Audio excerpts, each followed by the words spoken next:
Does staging actually work when you're selling your home? That's a really good question. And I think it depends is probably the right answer. But I have some data today that I wanted to go through to show you the benefits of staging and some of the opportunities that you can have and maybe some of the circumstances in which it would not be beneficial to stage. So biggest thing is there an ROI?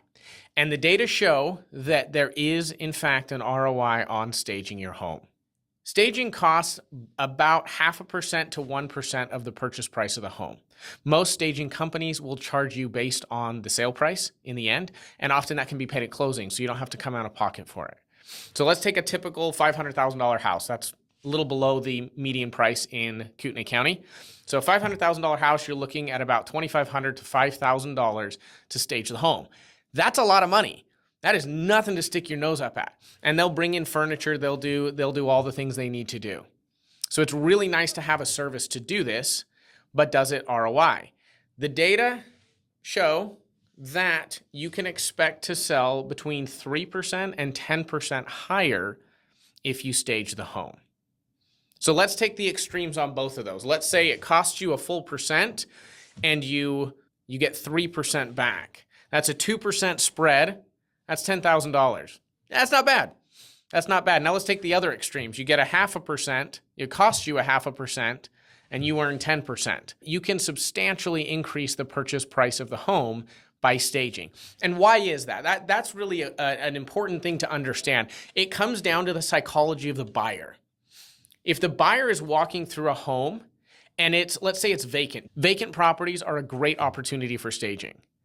When buyers walk through a home, they often have a really hard time looking at the space and mentally filling the space with their furniture, with their pictures on the walls. They have a hard time seeing themselves living there.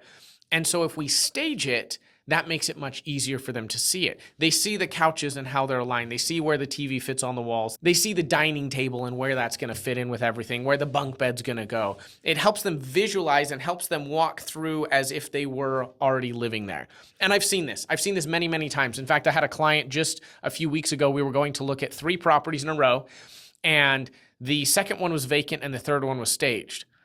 And as we walked through both of them, it was really interesting to see how the buyer looked at both of those properties, extremely similar properties, but looked at the one that was staged and just kept saying, wow, this is awesome. Wow, I like this. Wow, I like that. And the reality was the 2 properties were very, very similar, but the one had been professionally staged. I've already mentioned one scenario where staging is really prime, and that's vacant homes.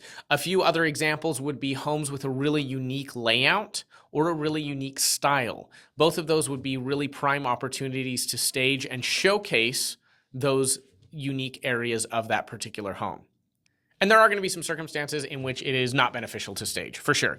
Extremely low-priced properties, ones that are priced ready to sell for whatever reason. That's the way you want to go as a seller. That's not going to benefit from staging. Or investors, flips, teardowns, that type of thing. Those are properties that would not benefit, likely would not get an ROI from staging. So as you can see, there are definite advantages to staging. At the end of the day, though, it's your decision as a seller what you want to do. And as always, I would love to be your real estate resource of choice here in North Idaho in Coeur d'Alene. And if you have any questions, please feel free to reach out to me. I would love to help you.